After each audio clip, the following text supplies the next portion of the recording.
సుమన్ టీవీలో మీ personal and business promotions కోసం కింది నెంబర్కి కాంటాక్ట్ చేయండి. దేవుళ్లకు నాగసర్పాలు రక్షణగా ఉంటాయా? దేవుళ్ల సంపదను తమ విషపు కోరలను అడ్డుపెట్టి సురక్షితం చేస్తాయా? కలియుగంలో కూడా ఇది సాధ్యమేనా? పూరిలోని జగన్నాథుడి ఆలయం కింద ఉన్న శ్రీక్షేత్ర రత్న భాండాగారంలోని నగలకు గిరినాగులు, విషసర్పాలు కాపలాగా ఉన్నాయా? అందుకే రత్న భాండాగారాన్ని తెరవటం సవాల్గా మారుతుందా? ఇదే ఇవాల్టి ఇంట్రెస్టింగ్ స్టోరీ.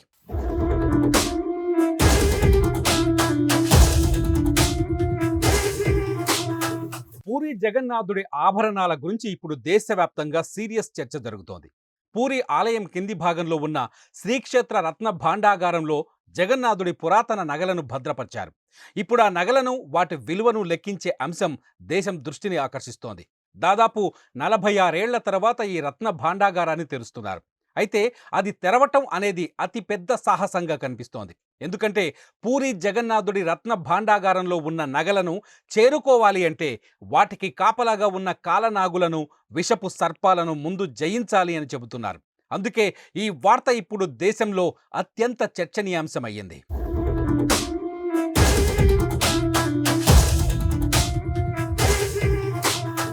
ఇది నిజమేనా? దేవతల నగలకు విషసర్పాలు కాపలాగా ఉంటాయా అంటే పూరి జగన్నాథుడి కథలు చదివినా, పురాణాలను తిరగేసినా ఈ విషయం నిజమే అని చెబుతున్నాయి. ఎక్కడైతే జగన్నాథుడి నగలు ఉంటాయో అక్కడ కింగ్ కోబ్రాలు ఆ నగలకు కాపలాగా ఉంటాయన్నది ఈ ఇతిహాసాల సారాంశం. అంతేకాదు ఈ కథల్ని జగన్నాథుడిని కొలిచే భక్తులు కూడా బలంగా విశ్వసిస్తారు. అందుకే 46 ఏళ్ల తర్వాత ఈ రత్న భాండాగారాన్ని తెరిచేందుకు ప్రయత్నిస్తున్న ప్రభుత్వ కమిటీ ముందు సర్పాలను ఎదుర్కొనేందుకు ప్లాన్లు సిద్ధం చేస్తోంది. దేశంలో సర్పాలను పట్టగలిగిన నిపుణులను, సర్పాలు కాటేస్తే వెంటనే చికిత్స చేసేందుకు వైద్యులను, సర్పాలను కనిపెట్టేందుకు సెర్చ్ లైట్లను సిద్ధం చేసుకున్నారు. ఈ ఏర్పాట్లన్నీ సాయంతో జూలై 14వ తేదీన పూరి క్షేత్రం కింది భాగాన ఉన్న రత్న భాండాగారాన్ని తెరవబోతున్నారు. కింగ్ కోబ్రాలు కాపలాగా ఉన్న పూరి జగన్నాథుడి రత్న భాండాగారంలో అసలు ఏముంది? ఎన్ని నగలున్నాయి? ఎందుకు దేశవ్యాప్తంగా ఇంత పెద్ద చర్చ జరుగుతోంది అనే ప్రశ్నలు జనంలో ఆసక్తిని రెట్టింపు చేస్తున్నాయి. రత్న భాండాగారంలో వందల ఏళ్లుగా భద్రపరుస్తూ వస్తున్న జగన్నాథుడి వజ్ర వైఢూర్యాలు, గోమేధిక, పుష్యరాగాలు, కెంపులు, రత్నాలు, స్వర్ణాభరణాలు, వెండి ఆభరణాలు, వస్తువులు ఉన్నాయి. వీటన్నింటినీ 5 కర్రపెట్టెల్లో భద్రపరిచి రత్న భాండాగారంలో దాచిపెట్టి తాళం వేశారు. 1978 నుంచి ఇప్పటి వరకు ఆ గదిలోకి ఎవ్వరూ వెళ్ళలేదు. 2019లో ఆ సీక్రెట్ రూమ్లోకి వెళ్లేందుకు ప్రయత్నించి విఫలమయ్యారు.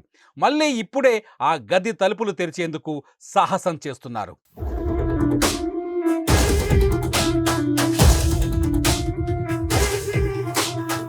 రత్న భాండాగారంలో మొత్తం పూరి జగన్నాథుడికి చెందిన 12,831 భరీల బంగారం ఉంది.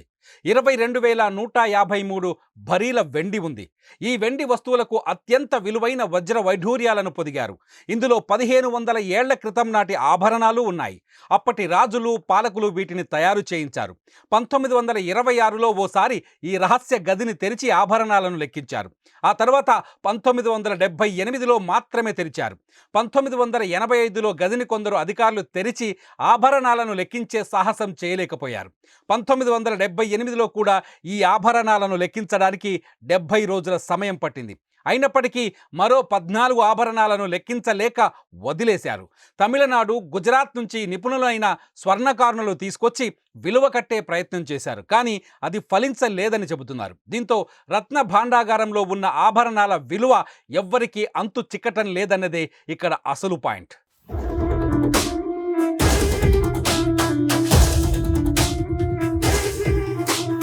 అసలు ఈ నగలు లెక్కించాలనే డిమాండ్ ఎందుకు బలంగా తెర మీదకు వచ్చింది అంటే ఒడిశా హైకోర్టులో ఓ భక్తుడు వేసిన పిటిషన్ వల్ల. జగన్నాథుడి రహస్య గదిలోని ఆభరణాలు లెక్కలు భక్తులకు తెలియాలని, వాటి విలువ కట్టాలని కోర్టుకెళ్లాడు. కేసు సుప్రీంకోర్టు దాకా వెళ్ళింది. సుప్రీంకోర్టు ఆదేశాలతో నవీన్ పట్నాయక్ గవర్నమెంట్ 2019లో 13 మందితో ఓ కమిటీ వేసింది. ఆ కమిటీ రహస్య గది తలుపులు తెరిచే ప్రయత్నం చేసింది. కానీ తాళం చెవి దొరకలేదు. తాళం చెవి ఎక్కడా అనే ప్రశ్నతో వివాదం కొత్త మలుపు తిరిగింది. చివరికి ఆ గది డూప్లికేట్ తాళం చెవిని పూరి కలెక్టరేట్లోని కనిపెట్టారు.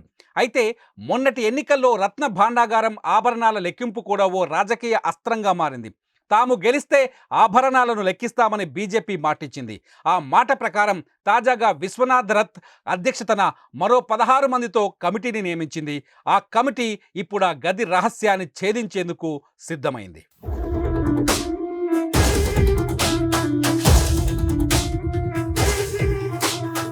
మరి ఆ గదిలో పాములున్నాయనే ప్రచారం ఎందుకు జరుగుతోంది అంటే 2019లో రత్న భాండాగారాన్ని తెరిచేందుకు వెళ్లిన కమిటీ సభ్యులు కిటికీల గుండా గది లోపలి పరిస్థితులను గమనించారు. అప్పటికే ఈ గది లోపలి భాగాలు కూలిపోయి కనిపించాయి. వర్షపు నీరు వెళ్ళిందని, చిమ్మ చీకటిగా ఉందని చెప్పుకొచ్చింది కమిటీ. అంతేకాదు పూరి ఆలయ ప్రాంగణంలో కొన్ని నిర్మాణాల పనులు చేపట్టినప్పుడు అనేక సర్పాలు దర్శనమిచ్చాయని, ఇప్పుడు ఆ గదిలోనూ కింగ్ కోబ్రాలు ఉంటాయని అంచనా వేస్తున్నారు. గతంలో నవీన్ పట్నాయక్ నియమించిన కమిటీల నివేదికలు బయటకు రాకపోవడంతో ఈ అంశం రాజకీయ రంగు పులుముకుంది. ఈ నేపథ్యంలోనే ఇప్పుడు విశ్వనాథ్ రథ్ కమిటీ ఏర్పడి ఆభరణాల లెక్కింపునకు ముందడుగు వేసింది.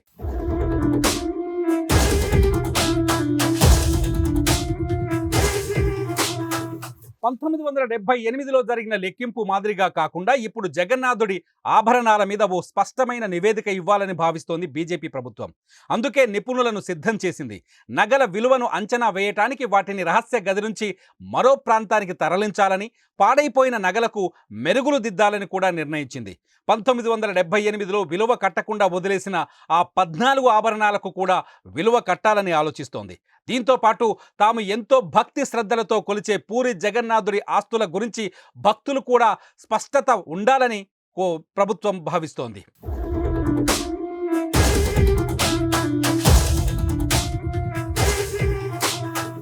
ఇంతకీ పూరి జగన్నాథుడి ఆస్తుల విలువ ఎంత అనే ఆలోచన ఇప్పుడు అందరి నోటా వినిపిస్తోంది. 2018లో ప్రభుత్వం చేసిన లెక్కల ప్రకారం పూరి జగన్నాథుడికి కూడా బోలెడంత ఆస్తులున్నాయని తేలింది. రత్న భాండాగారంలో ఉన్న నగలు కాకుండా దేశవ్యాప్తంగా పూరి జగన్నాథుడికి అనేక ఆస్తులున్నాయి. ఒక్క ఒడిశాలోనే 60,426 ఎకరాల భూమి ఉంది. పశ్చిమ బెంగాల్లో 322.9 ఎకరాలు, మహారాష్ట్రలో 28.2 ఎకరాలు, మధ్యప్రదేశ్లో 25 ఎకరాలు, ఆంధ్రప్రదేశ్లో 17 ఎకరాలు, ఛత్తీస్గఢ్, బీహార్లో కలిపి 3 ఎకరాల భూమి ఉంది. ఇది కాకుండా బ్యాంకుల్లో 600 కోట్లకు పైగా నగదు డిపాజిట్లున్నట్టు తెలుస్తోంది. అంతేకాదు కిలోల కొద్దీ బంగారాన్ని కూడా డిపాజిట్ చేసినట్టు సమాచారం ఉంది.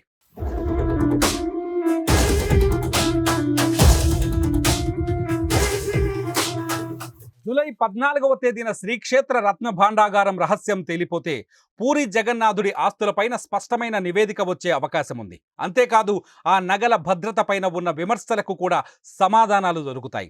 అయితే ఇక్కడ ప్రశ్న ఒక్కటే, పూరి జగన్నాథుడి రత్న భాండాగారాన్ని అధికారులు చేరుకుంటారా, సర్పాలను ఎదురించి ఆ నగల పెట్టెలను వెలికి తీసుకువస్తారా అన్నది. మరి మీరేమంటారు? కామెంట్ చేయండి.